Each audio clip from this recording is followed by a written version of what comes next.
Are Australian property prices still accessible, or is that just a myth? Imagine buying a complete house for the price of a used sedan. Sounds absurd? In some Australian towns, that's the reality now. While Sydney and Melbourne push median prices past $1 million, forcing average earners out of the market entirely and crushing the dreams of first-time buyers. There are places in the interior where you become a homeowner for $50,000. Is this a sign of economic desperation? Are these communities doomed to extinction? Or have savvy investors and lifestyle seekers already realized that quality of life cannot be measured in price per square meter? The truth is, as always, more complicated than a simple yes or no. In an era where Australia's housing crisis forces young families to abandon the dream of home ownership entirely, pushing them into permanent rental arrangements or multi-generational living, the question arises: are these budget towns lifelines or poverty traps? Are they legitimate opportunities for those willing to trade urban convenience for affordability?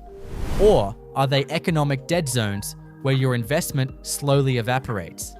Today, we analyse 25 Australian communities where house prices are so low you'll think it's a scam.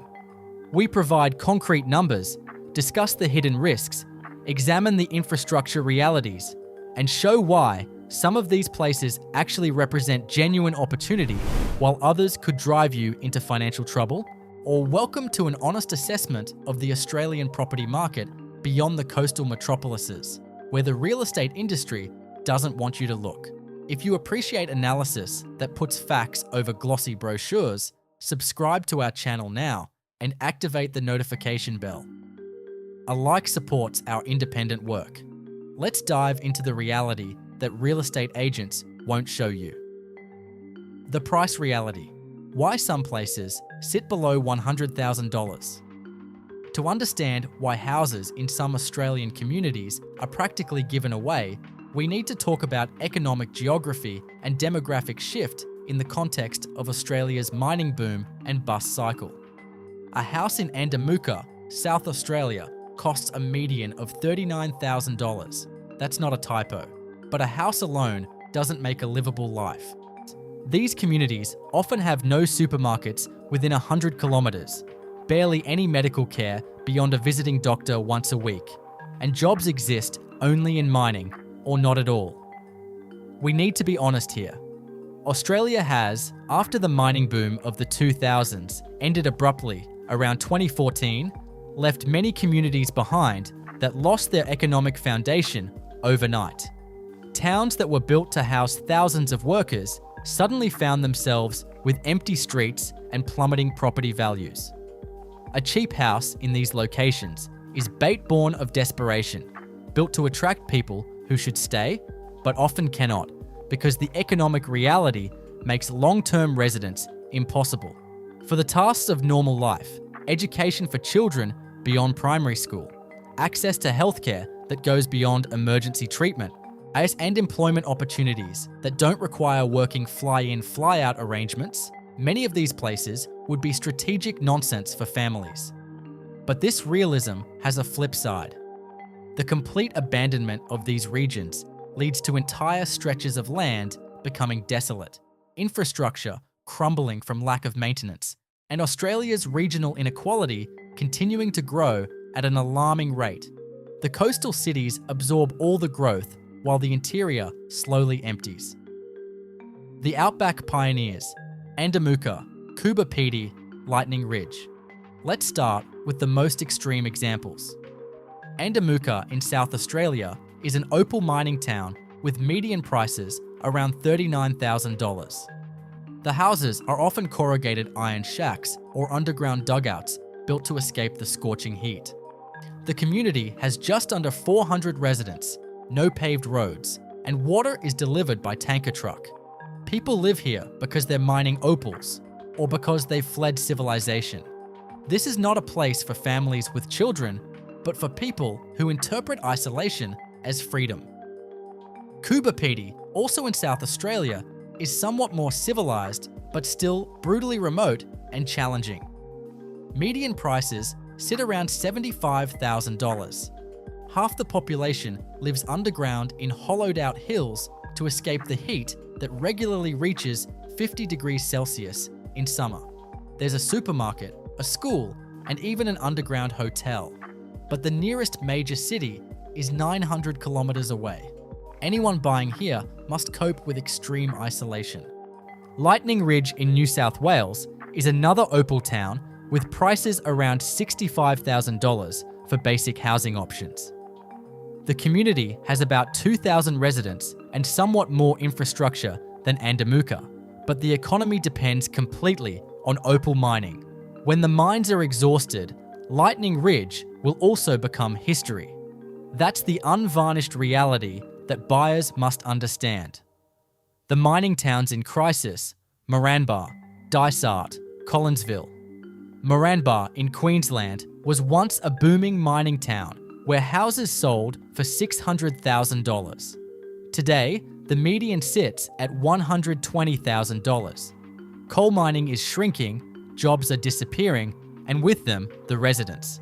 The infrastructure is present: schools, hospitals, supermarkets, but the economic base is crumbling, as anyone buying here is speculating that mining will return or new industries will eventually emerge. That's a gamble, not an investment decision. Dysart, also in Queensland, follows the same pattern. Median prices around $90,000, a town built for 5,000 residents where only 2,000 remain today. The vacant houses are deteriorating. The community is fighting for survival. Here reality deserves praise for its honesty. These places are dying slowly, and cheap houses are the death throes, not rebirth. Collinsville in Queensland cost a median of $80,000. The town was once the centre of coal mining in the Bowen Basin region. Today, there's discussion about building a coal-fired power plant, but plans are uncertain. Anyone investing here is betting on political decisions that may never come. Up with the agricultural communities: Ningan, Trundle, Condobolin. Ningan in New South Wales costs a median of $135,000. The town has 2,000 residents and lives off agriculture, mainly sheep farming and grain cultivation. The infrastructure is solid. There are schools, a small hospital, and supermarkets. But the economy depends on rain. Drought periods, which are becoming increasingly frequent in Australia, can plunge the region into a death spiral of crop failures and falling property values. This is not a weakness of the town, but a conscious focus on an industry dependent on climate. Trundle in New South Wales has median prices around $80,000. The community has only 200 residents left, down from over 1,000 previously. The young leave, the old stay. There's a primary school. But for high school children must travel to parks, 60 kilometers away. Anyone buying here must accept that services are disappearing, not improving. Condobolin in New South Wales costs $120,000 median. The town has 3,000 residents and is a regional centre for agriculture. There's a high school, a hospital, and several supermarkets. This is one of the few places on this list that can actually be livable if you can handle rural life. But jobs are limited, and remote work only functions if the internet cooperates, which often isn't the case in these regions. The coastal towns with hidden costs: Ceduna, Port Pirie, Whyalla, Esperance, Albany Ceduna in South Australia sits by the ocean and costs a median of $160,000. The town has 4,000 residents. Good lives off fishing and some tourism. That sounds idyllic, but the reality is harsher. The nearest major city is over 700 kilometers away. Medical care is basic, and work opportunities are rare. Living costs are high because everything must be imported. A cheap house doesn't mean a cheap life. Petrol here costs 20% more than in Adelaide. Fresh fruit and vegetables are luxury items, and online orders take weeks to arrive. Port Pirie in South Australia costs a median of $140,000. The town has 14,000 residents and a lead smelter that was the main source of income for decades. But the facility has also contaminated the environment. And lead contamination in the soil is a serious health risk, especially for children. And anyone buying here must know they're living in an industrial town whose best days are behind it. The government has started lead reduction programs, but remediation will take decades. Whyalla in South Australia has median prices around $160,000. The town was a centre of steel production, but the industry is shrinking. There are 20,000 residents, schools, hospitals, and even a university. This is one of the few places that actually offers urban infrastructure, but the economic future is uncertain. We must say it clearly, Whyalla could recover if new industries come, but that's speculation, not guarantee. Esperance in Western Australia costs a median of $300,000, which is more expensive than many on this list, but still well below coastal metropolises. And the town has 14,000 residents, lives off grain exports and tourism. The beaches are among Australia's most beautiful, and quality of life is high. But the town is over 700 kilometres from Perth, and the isolation is noticeable. Anyone living here must reckon with long travel times for anything not available locally. Albany in Western Australia sits at $250,000 median. The town has 34,000 residents, has a rich history as the first European settlement in Western Australia, and today lives off tourism, agriculture, and some industry. The infrastructure is complete, the community is active, and the natural beauty is breathtaking. This is one of the few places on this list that actually functions as a real residential location, not just a cheap house in the wilderness. What the border towns to nowhere: Quilpie, Cunnamulla, Birdsville. Quilpie in Queensland costs a median of $95,000. The town has 600 residents and sits on the western edge of habitable Australia. The economy depends on sheep farming and some tourism. There's a primary school, a small supermarket, and a health clinic. The nearest major town is over 400 kilometres away. Anyone living here must cope with extreme self-sufficiency. Medical emergencies mean helicopter flights costing thousands of dollars. Cunnamulla in Queensland sits at $100,000. The town has 1,200 residents and was once an important railway junction. Today, the railway is history, and the town lives off agriculture and tourism. There are schools, a small hospital, and several shops. The community fights against demographic decline. Birdsville in Queensland is legendary for its horse races, but extreme as a residential location. The community has 100 residents, and house prices sit below $50,000. The town has a pub, a petrol station, and a tiny school. The nearest settlement is over 500 kilometres away. The industrial ruins: Gladstone, Mackay, Mount Isa. Gladstone in Queensland costs a median of $250,000, which is expensive for this list, but well below the Australian average. The town has 60,000 residents and is an important industrial port for coal and aluminium exports. The economy is stable as long as commodity demand holds, but the town suffers from pollution from heavy industry. Air quality is often poor, and quality of life depends on whether you can tolerate the smell of industrial facilities. This is a place for workers, not retirees seeking peace. Mackay in Queensland sits at $200,000 median. The town has 80,000 residents, lives off sugarcane cultivation and coal mining.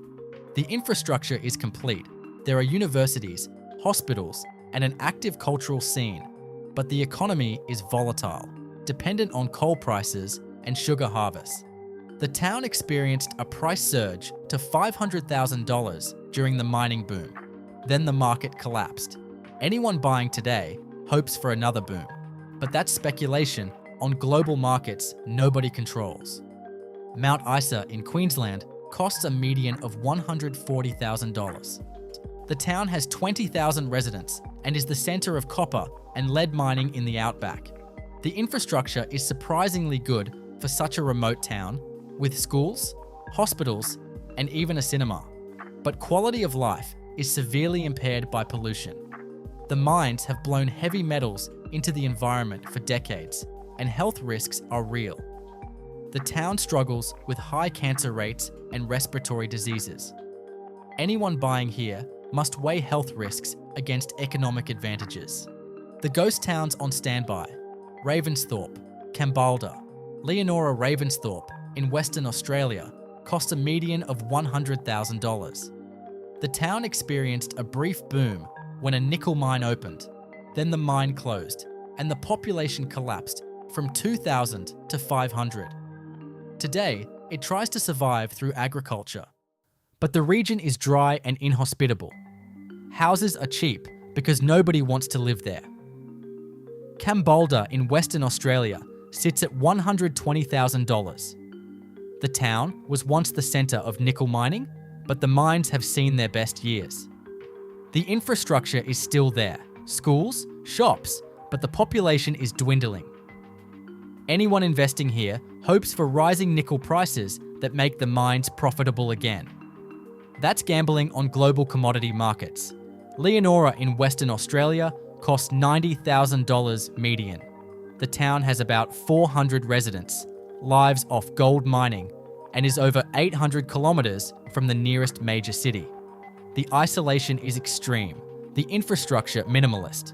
This is a place for people who truly want to be alone or work in mining. The surprisingly livable Broken Hill on Moree, Bork Broken Hill in New South Wales costs $160,000 median. The town has 18,000 residents, a rich history in silver mining, and functioning infrastructure. There are schools, a hospital, art galleries, and even festivals. The town sits in the middle of the outback, but it has built an identity and community that extends beyond mining. This is one of the few places that can actually offer quality of life if you accept the remoteness. Moree in New South Wales sits at $140,000. The town has 10,000 residents, lives off agriculture, and has hot artesian springs that attract tourists. The infrastructure is solid. There's a high school, hospital, and supermarkets. The economy is more diversified than pure mining towns, and the community is active. This is a place that can actually work if you're willing to move to the country. Bork in New South Wales costs $120,000. The town has 3,000 residents, sits on the Darling River, and has a long history as a supply centre for outback communities. There are schools, a hospital, and an active community. But the town struggles with social problems, high unemployment, and a large Indigenous population that is often marginalised. Anyone buying here must be ready to engage with the reality of rural Australia, not the postcard image. The risk factors: what cheap houses really cost. Another reason for low prices is total dependence on a single industry. Germany doesn't need to do everything alone, but these Australian towns have no diversification whatsoever.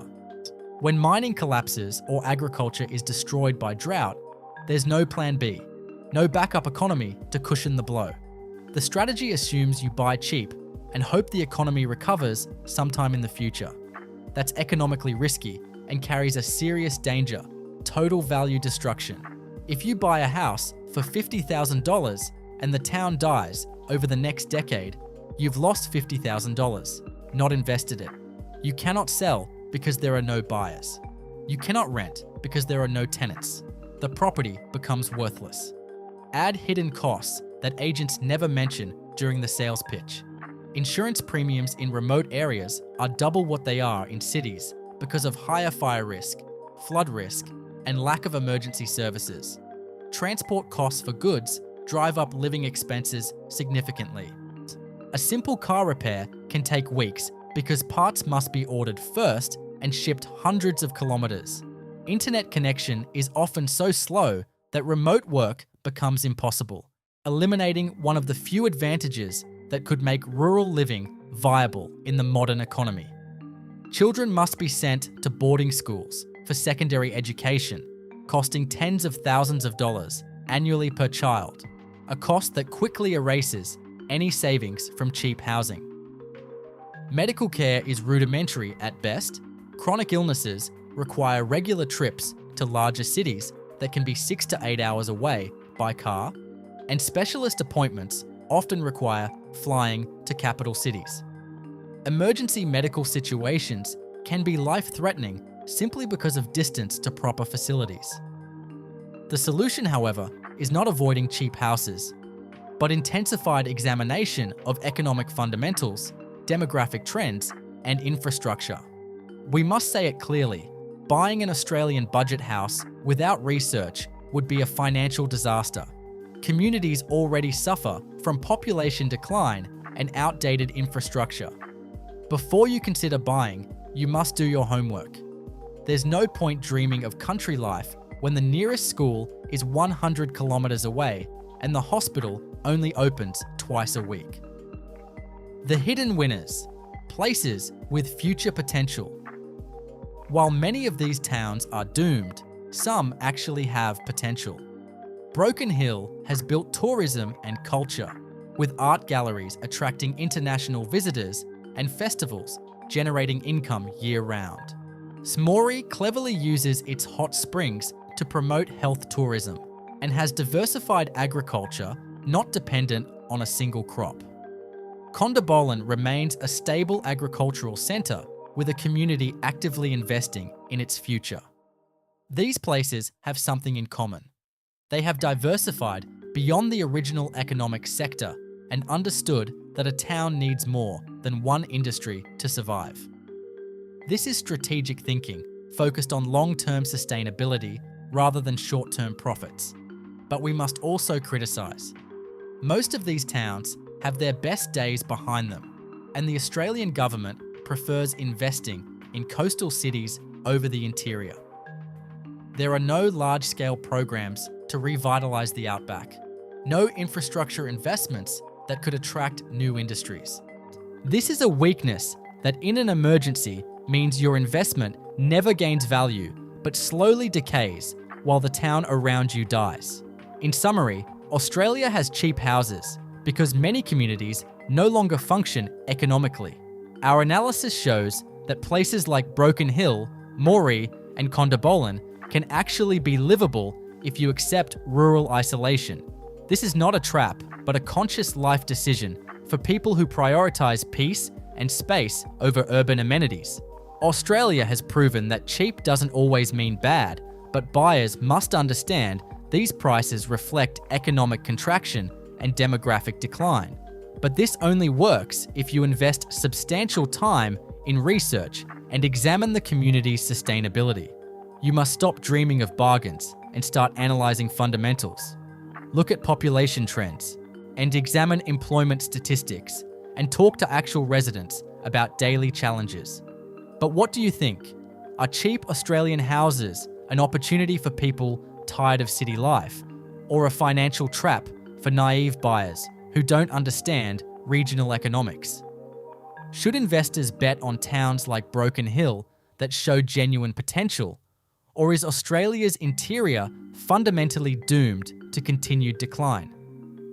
Should the government intervene with infrastructure investment, or let market forces determine which communities survive? Write your opinion in the comments. We value thoughtful discussion in our community.